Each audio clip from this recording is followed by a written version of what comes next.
Hare Krishna, Krishna Krishna Krishna, Hare Hare, Hare Rama, Rama Rama, Hare Hare. We continue reading from Srimad Bhagavatam, Canto 3. We are on chapter 31, text 22. Kapilo Vacha evam krita matir garbe dashama sayastu vanrishihe sadya shipati avachinam prasyutaye sutimarutaha. Translation by His Divine Grace A.C. Bhaktivedanta Swami Srila Prabhupada. Lord Kapila continued, the 10-month-old living entity has these desires even while in the womb.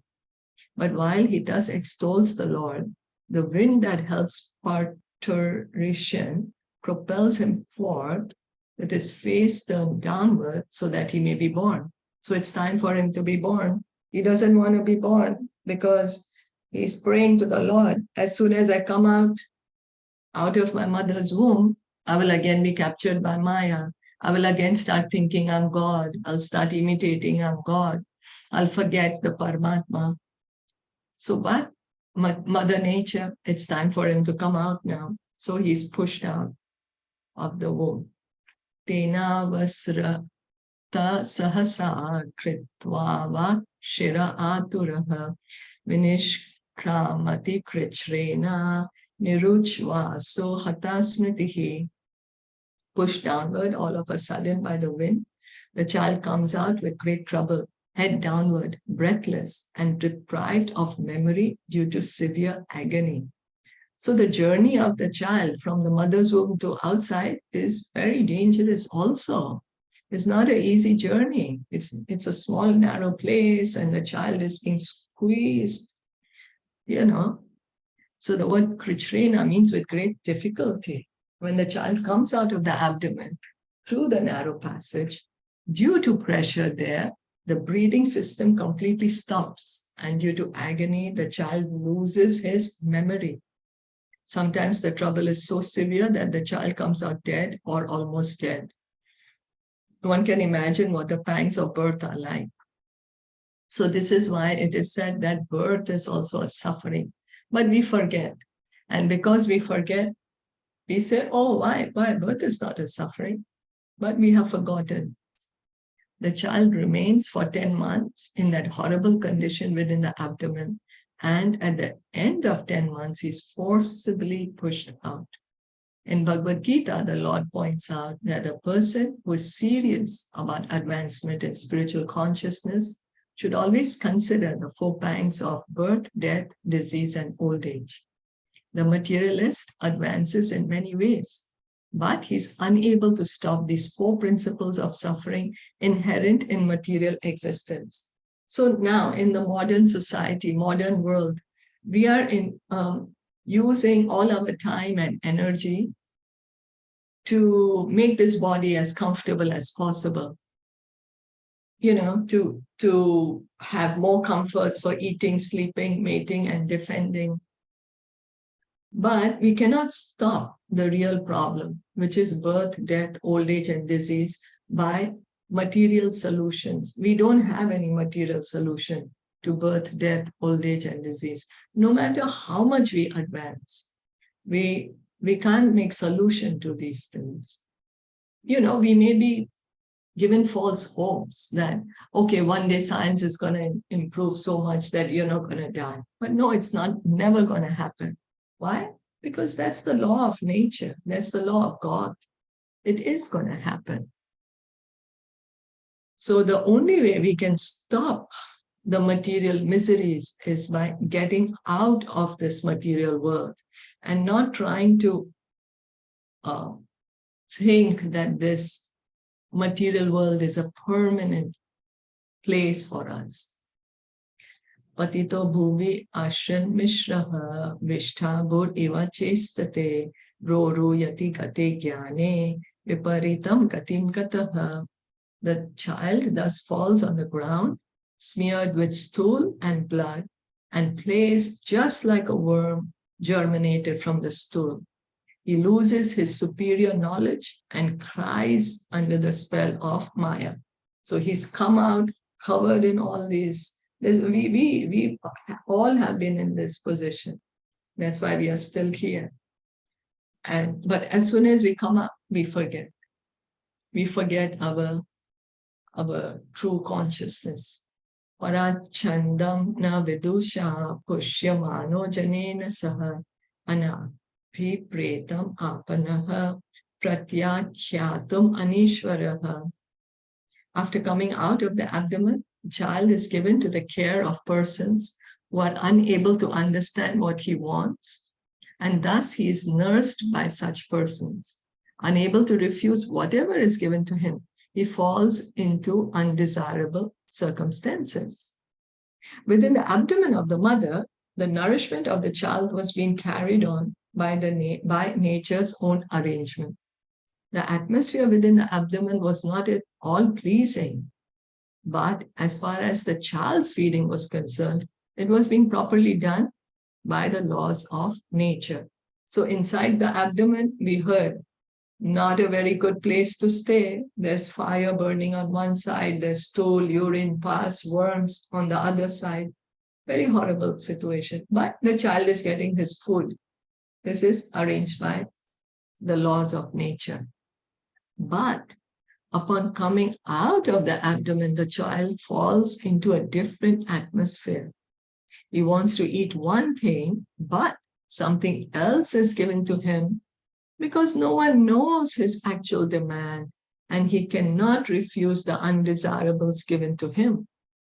Sometimes the child cries for the mother's breast, but because the nurse thinks that it is due to pain within his stomach that he's crying, she supplies him some bitter medicine. The child does not want it, but he cannot refuse it.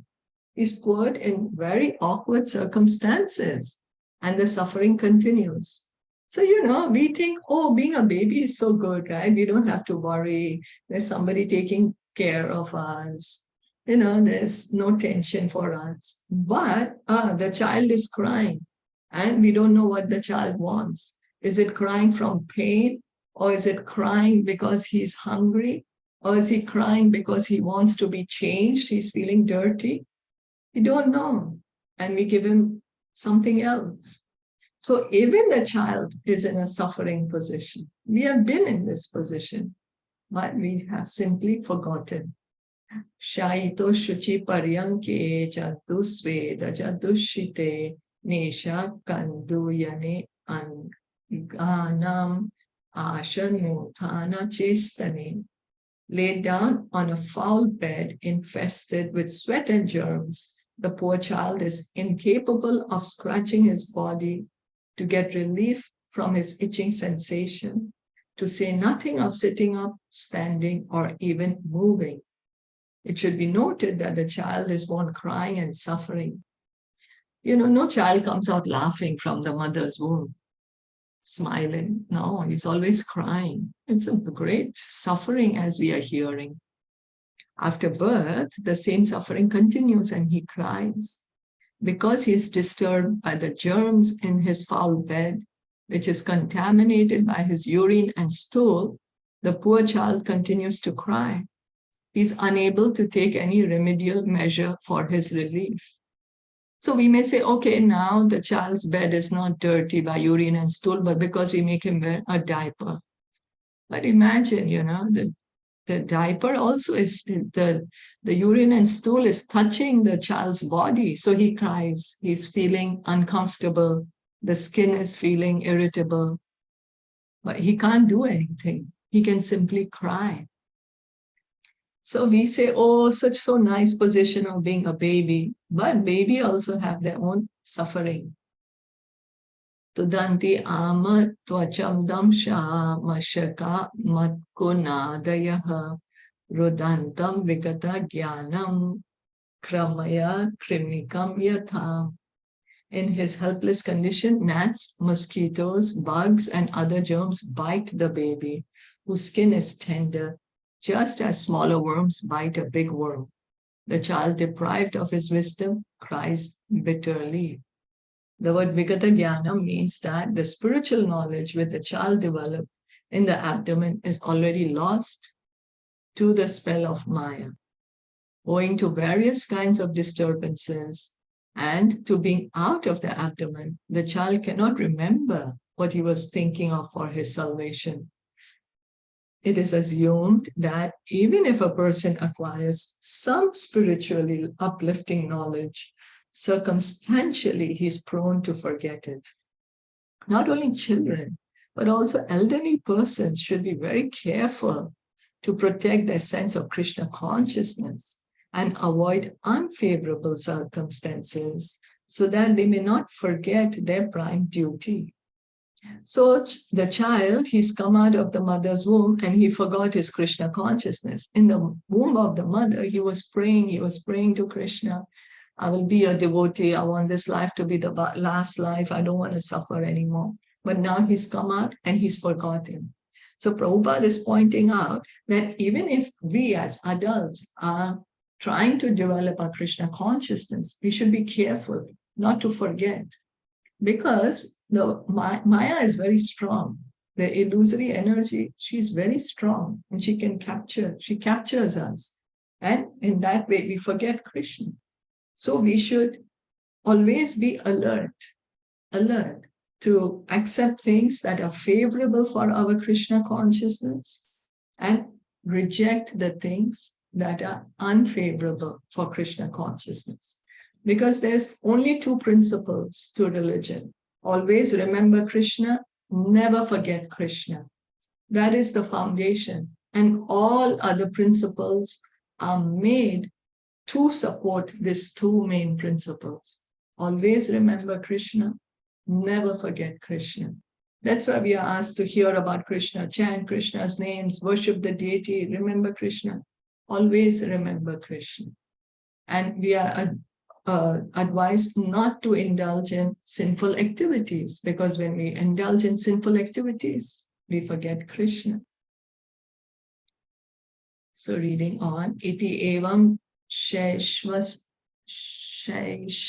bhuktva dukham paugandam evacha alabdha bhipshito jnanat iddha manuyo shucharpitaha. In this way, the child passes through his childhood, suffering different kinds of distress and attains boyhood. In boyhood also, he suffers pain over desires to get things he can never achieve. And thus, due to ignorance, he becomes angry and sorry. So now the baby is become, he's come to a boy, become, 5 years. So from birth to the end of 5 years of age is called childhood. After 5 years, up to the end of the 15th year is called Pauganda. So 5 to 15 is Pauganda. Before that, he is, what is that? Kaumaram, Yauvanam, Jara. I think it's called, no, I can't remember what's it called. What age is Kaumara? I can't remember. Anyway, at 16 years of age, youth begins. The distresses of childhood are already explained, but when the child attains boyhood, he's enrolled in a school which he does not like. Now, we don't like to go to school, we don't like homework, we don't like to be disciplined, but we are forced. We're forced to do it. He wants to play, but he is forced to go to school and study and take responsibility for passing examinations.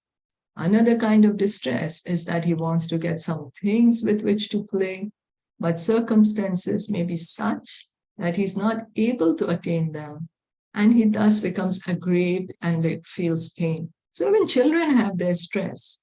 Now we hear that children of 9 years old also, they say they have too much stress, too much work, too much homework. At least in our days, it was not like that. But now, such young children have stress of homework. So even children are suffering. And that is the way of the material world. In one word, he's unhappy even in his boyhood, just as he was unhappy in his childhood. What to speak of youth? Boys are apt to create so many artificial demands for playing. And when they do not attain satisfaction, they become furious with anger, and the result is suffering. So children sometimes throw tantrums. They'll say, oh, you don't love me, you are not buying me this, you're not giving me that. Yeah, sometimes the parents are able to satisfy the demands. Sometimes they think the demands are unreasonable. So anyway, the suffering of the child continues.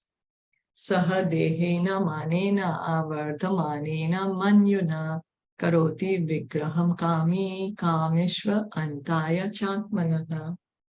With the growth of the body, the living entity, in order to vanquish his soul, increases his false prestige and anger, and thereby creates enmity towards similarly lusty people.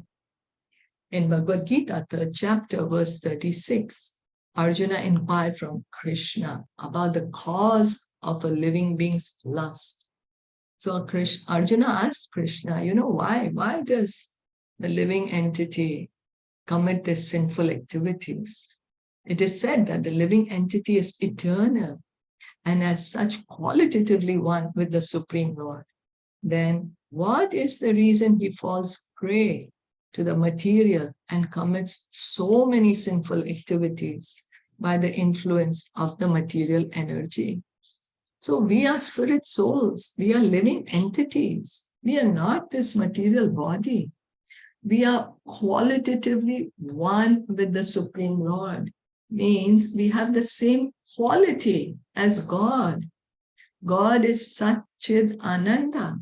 We are also Sat Chid Ananda. That's the quality of the soul. Sat Chid Ananda. Sat is eternal. Chit is full of knowledge. Ananda, full of bliss. So we, the living entity, we are Sat Chid Ananda. Of course, we are quantitatively, not same like God. In quality, we are same like God. Quality is the same, but not in quantity. God is unlimited. We are tiny, minute, part and parcel of God.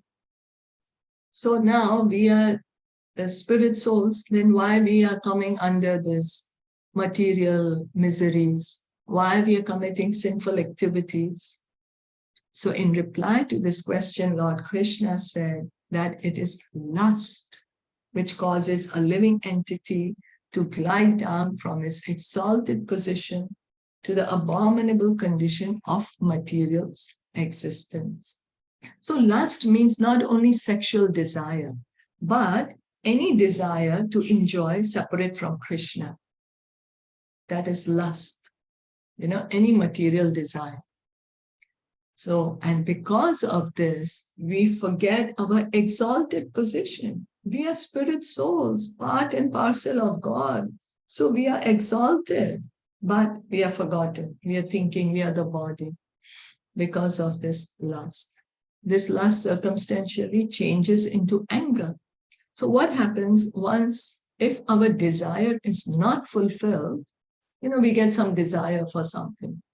We want to go somewhere, we want to eat something, we want to be with someone, whatever. It could be any desire. Then once the desire is not fulfilled, we become angry.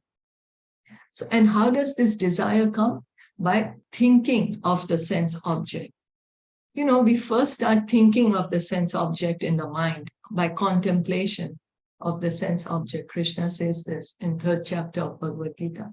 We start thinking, it'll be so good to have this, or it'll be so good to go there. First it's like just a thought. Then we get attached to that thought. Then it becomes, we start feeling, I'll feel so good if I get it. Then when it's not, then when we can't get it, we get angry. Both lust and anger stand on the platform of the mode of passion. Lust is actually the product of the mode of passion. And in the absence of satisfaction of lust, the same desire transforms into anger on the platform of ignorance. So in modern day education, we are taught to be passionate. You should do your work passionately. But the scriptures tell us, no, the mode of passion is not good. We should do our work with knowledge, with a cool head. Because the mode of passion drags us down to the mode of ignorance, makes us angry. When ignorance covers the soul, it is the source of its degradation to the most abominable condition of hellish life. The mode of ignorance brings us to animal life. So we should try to give up this passion and ignorance and come at least to the mode of goodness, because from the mode of goodness, we can transcend the modes to come to pure goodness. The Shuddha Sattva platform means rise above the modes, means get liberated.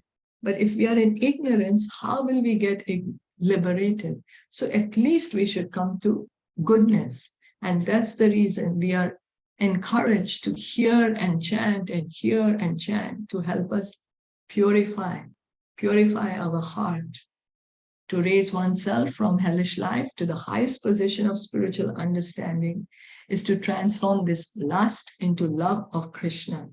So now why do we have this lust? This lust is a perverted reflection of the love of Krishna that we have. Each and every jiva soul has love of Krishna. But as this material world is a perverted reflection of the spiritual world, our original love in this material world is perverted into lust. It's into lust. We have forgotten our love. All what we do is based on lust. So we have to come back to this position of love. We have to revive this love of God again in our heart. It is there in each and everyone's heart. It's not that only few souls have love of God. No, every soul has love of Krishna, love of God in the heart. Some of us know God as Krishna. Some of us know him. Some of us just call him God. Some of us call him Allah. Some of us call him Lord Rama. Not the demigods. The demigods are not God. But Lord Vishnu, Lord Krishna, his expansions, they are all God. God is one. There is no two gods. There's only one God. There is no competition. There's no competition in being God. It's not that I'm going to try my best and become God. No, only God is God. Sri Narottam Das Thakur, a great Acharya of the Vaishnava Sampradaya, said, Kama Krishna Karmarpane. Due to our lust, we want many things for our sense gratification, but the same lust can be transformed in a purified way so that we want everything for the satisfaction of the Supreme Personality of Godhead. So originally, we have this love of Krishna. Love of Krishna means we do everything to satisfy Krishna. It's not that he's manipulating us. It's not that we are suffering and we want to serve him. No, that's in the material world. That is the material situation. On the spiritual platform, it is a reciprocal relationship. Krishna is in the heart of the devotee is in the heart of Krishna. The devotee can never forget Krishna for a moment, and similarly, Krishna can never forget the devotee, even for a moment. That is the purified platform. Purified platform. Anger also can be utilized towards a person who is atheistic or who is envious of the personality of Godhead. So anger, the pure devotees use their anger to be angry towards persons who say there is no God, or who give the atheistic commentaries, or everyone is God. This is how the pure devotees utilize anger in the service of God, because God is there and he's glorious. And each of us have a loving relationship with God. And the goal of human life is to revive our love of God. But if someone says, oh, there is no God, or everyone is God, and you are God, I'm God, that is misguiding the people. So we can't use our anger properly. We are conditioned souls. We don't know how to use the anger properly. But the pure devotees, they can. Hanuman, he got angry. That's how he burnt Lanka. In his anger, he burnt Lanka. That is in service of God. Arjuna, he picked up his weapons. He's fighting in the battlefield. He's angry, but it is for the service of God. This is how the pure devotees use their anger against the atheistic or the demoniac. Srila Prabhupada, he writes so clearly, in his writings against the atheists or against people who deny the existence of God. So pure devotees, they know how to use anger. As we have fallen into this material existence because of our lust and anger, the same two qualities can be utilized for the purpose of advancing in Krishna consciousness. And one can elevate himself again to his former pure spiritual position. We are all spirit souls. We are all pure. We again have to come to that platform. We have simply forgotten it. The more we hear and chant, the more we try to understand Krishna, the more we will be able to revive our spiritual position. Srila Rupa Goswami has therefore recommended that because in material existence, we have so many objects of sense gratification, which we need for the maintenance of the body, we should use all of them without attachment for the purpose of satisfying the senses of Krishna. That is actually renunciation. So real renunciation means using everything in the service of Krishna. We have computers, we have phones, we have anything, modern technology, everything can be used in the service of Krishna. We don't say, no, this is bad, this is Maya. No, everything belongs to Krishna. So everything should be used in the service of Krishna. And that is real renunciation. This is what we need to practice. This is what we need to endeavor for. That engage everything in the service of Krishna. Is that okay?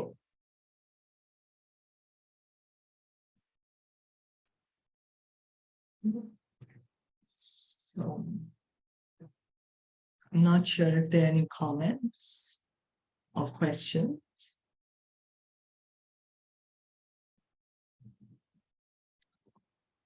If nothing, then we'll stop here for today. Srimad Bhagavatam ki jai, Srila Prabhupada ki jai, Gaur Bhakta Vrinda ki jai. Hare Krishna.